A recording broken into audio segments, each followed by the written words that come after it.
Maayong utusugbog sa mga nagsunod ning among pagsibiya Martes karon Setyembre 1 tuig 2015. Kini si Jason Doval ug kini ang Sunstar Pilipinas.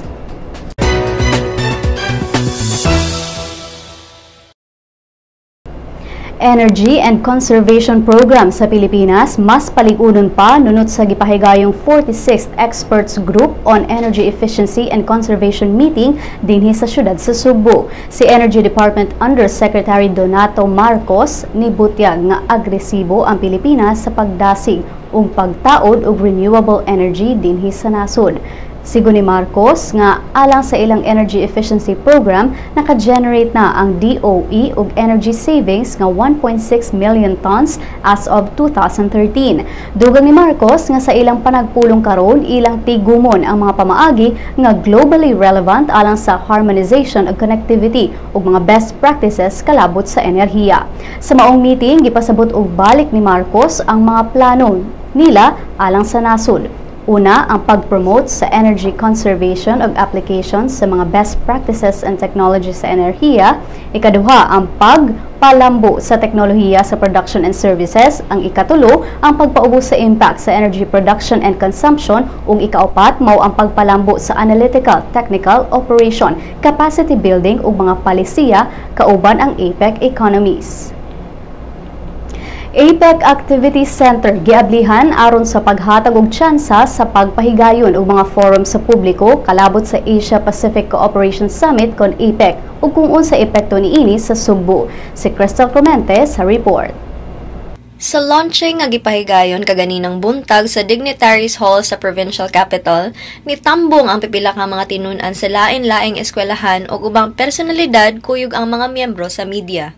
Nangulo sa maong programa sila si Ethel Natera sa NOC Cebu, Department of Trade and Industry Regional Director 7 Aster Caberte, Department of Tourism Regional Director 7 Rowena Montesilio, Assistant Secretary Lito Nadal sa APEC National Organizing Committee ug si Lito Maderaso kinsa Overall Coordinator sa APEC Cebu Organizing Committee. Sa open forum nga gipahigayon, gipasabot sa maong mga personalidad ang APEC sa simple nga termino. Sigon ni Maderaso nga ang APEC sama daw sa usa ka neighborhood committee, din adunay diskusyon nga mahitabo sa mga miyembro. Samtang sa bahay nila Director Montesilio ug Director Caberte, gipasabot sa duha ang epekto sa APEC sa turismo ug mga negosyo sa Subo. Sigon ni Director Montesilio sa DOT nga ang mga delegado sa APEC ilag yun daw gina-encourage nga mugawas ug mag-explore sa kung unsay naa sa Subo. The restaurants, we encourage all the delegates to go out. Not only for tours, but also to enjoy our local cuisines offered by our different and there are several accredited restaurants for our delegates. So I think that's one sector aside from, of course, the big ones like the hotels, especially the 4-venue hotels. We have the restaurants and the destinations. Matod sab ni Director Caberte sa DTI nga ang APEC daw dako og impact diha sa mga negosyo sa micro, small, and medium enterprises sa Subo. This time among the 21 economies, it will now include micro, small, and medium enterprises. So we call it ISME in Boracay. It's skills to them and it's jobs to them. For the past few months, our micro, small, and medium enterprises have been really preparing for this. Directly affected or directly impacted by the APEC activities are the exporters. For example, at the VIP launch, the APEC VIP launch at the Mactan International Airport, we have 10 furniture exporters and manufacturers who volunteered to furnish, putting their best foot forward, furnishing the VIP launch for APEC at the Mactan International Airport. Ang activity center gipahigayon alang pagpakita sa publiko nga ang APEC dili lang para sa mga delegado nga nitambong niini apan makaapekto pud kini bisan sa mga ordinaryong Sugboanon. Crystal Clemente, Sunstar Pilipinas. Kapulisan ipahibaw sa katawhan nga magbantay sa unong ka mga miyembro sa grupo sa Salisi dinhi sa Subo human sila makapiyansa. Si Police Superintendent Mark Anthony Bastes sa Mandaue City Investigative and Detective Management Branch niingon nga unom sa siyam ka mga salisigang members ang kasamtangang nagmagawas nun karon. Niadtong niaging buwan nasikop sila si Jody Lason, Arnold Losarito, Jonar Alodria, Rosalie Herodias, Mary Ann Abrasaldo, usa ka 14 anyos nga minor, si Edna Garcia, Simplesio Conde ug Jamboy Tagon. Apan nakapiyansa sila Lason, Losarito, Alodria, Herodias, Abrasaldo ug usa ka 14 anyos nga minor. Sila si Garcia, Conde ug Tagon na lang ang pabiling anaa sa prisuhan ning pagbalita. Matod ni Police Senior Superintendent Mariano Natuel sa Mandaue City Police Office nga way mahimo ang kapulisan kung makapiyansa ang mga sospek tungod kay mahimo mang piyansahan ang kasong kawat ug katungod sab sa mga sospek ang mupiyansa. Apan pahimangno niya sa publiko nga magbinantayon ning mga grupo sa kawatan, hilabi na kun ana-ana sa mga pampublikong lugar sama sa mall, mga kan-anan ug uban pa. Bureau of Fire Protection sa Northern Mindanao makikoordinar na sab sa Department of Trade and Industry aron sa pagsusi sa mga tindahan nga mamaligya ug mga Christmas lights, ilabi na nga nagsugod na ang Burr Months. Si Engineer Noli De La Rita, tigpamaba sa BFP Northern Mindanao, niingon nga sigurado silang magsugod na sab ang mga tindahan ug baligya ug mga Christmas lights ug ilang siguruhon nga nakasubay kini sa balaod ug luwas nga gamiton sa katawhan. Daw daghan sa mga katawhan ang magsugod na dayon sa pag-decorate sa ilang mga balay, mao nga nanawagan si De La Rita sa mga konsumidor nga magbinantayon sa paggamit sa mga Christmas lights kay basin unya ug mao kini hinungdan sa sunog. Labi na nga karong buwan sa Oktubre adunay bahad sa El Nino ug posibleng ang epekto sa El Nino mao'y magdala og posibleng pag-ulbo sa sunog. O gani ang mga balita gikan sa ubang bahin sa nasod.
Had your daily dose of Sunstar news. Good news! Sunstar's e-paper has a 7-day trial version. You can now check on the recent headlines on your desktops, tablets, or smartphones. From the hottest news to the latest updates on any publication. You may register with the following steps. First, go to the website www.sunstar.com.ph. Click the e-paper button on the upper right corner of the page. Click the subscribe button of the new user icon. Fill in the required field of information for registration. Once you're done, don't forget to mark the I have read and agreed to the terms of use and the privacy policy. Click Next. Step 2 will let you choose your type of subscription. Since you're subscribing for the free version, click on the Sunstar Cebu free trial. Click Next. The end of the registration will lead you to the page of today's headlines. Enjoy your 7-day free trial subscription. For more information, visit www.sunstar.com.ph. Welcome to the newest member of the Sunstar family, My Sunstar, a mobile application that allows you to remove all the online clutter and focus on what you want, what you need. To enjoy our latest edition, you must have an Android device, a mobile phone or tablet. Go to the Google Play Store, type My Sunstar in the search box. Click on Search. Once brought to the application, click on Install. Wait. When download is complete, click Open. You will be brought to the login page. You may use your Facebook or Google Plus account to register. If you are already logged into your Facebook, registration is automatic. Next, select your interest.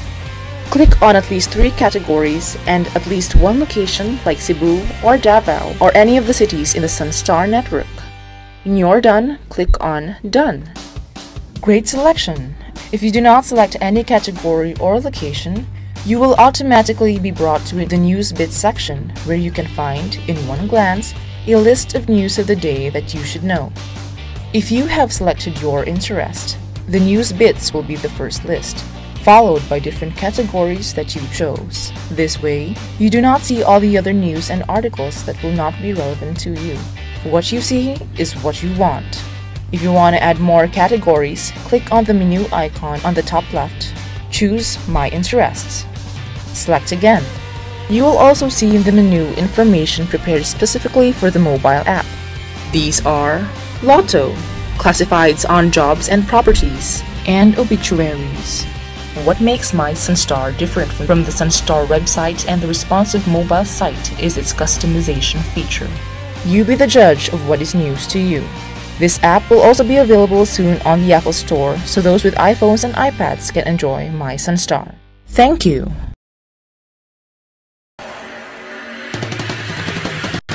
10 high school teams, 7 college squads, 2 divisions, fighting for the championship crown. Who will reign sa Safe 2015? Watch every game live at www.sunstar.com.ph. Visit sasafe.sunstar.com.ph to get the latest updates. Mga kabisnak! Anian na ang atong magazine!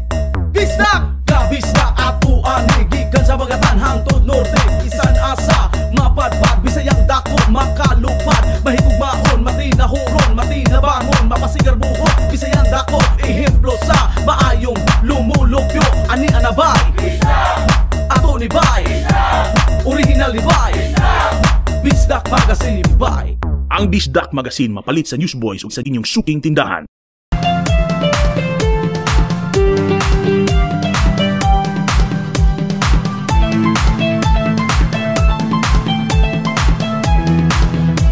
Pila ka mga celebrities ug netizens ni padayag sa ilang ka-excited alang sa Vermont. Setyembre, trending na sa showbiz chika ni Miley Jade Sereneo.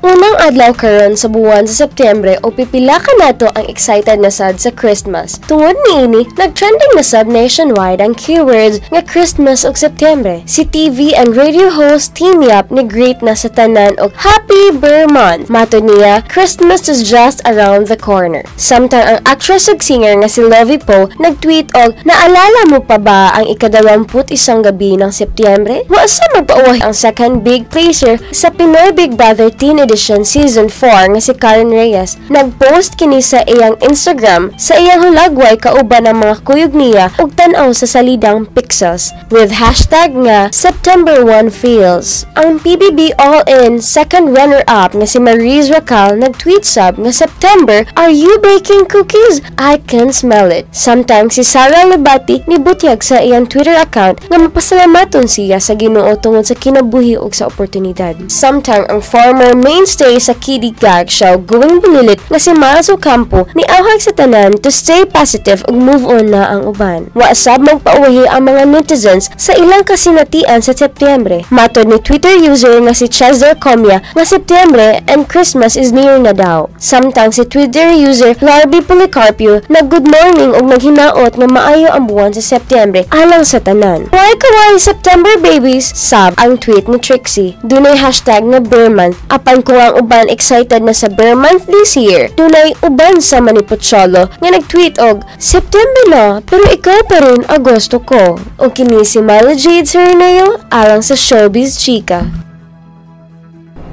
Alang sa uban pang showbiz chika, bisitaha ang celebrity.sunstar.com.ph. I-follow pa din sa Twitter at Sunstar Showbiz. Sa Lotto results, walay nakadaog sa mga premyo sa 655 Grand Lotto o 645 Mega Lotto sa mga bula kagabi. Bulahon unya ang 649 Super Lotto o 642 Lotto. Ani ang balor sa dolyar gikan sa Bangko Sentral ng Pilipinas. Musunod ang kapalaran gikan sa Sunstar Super Balita.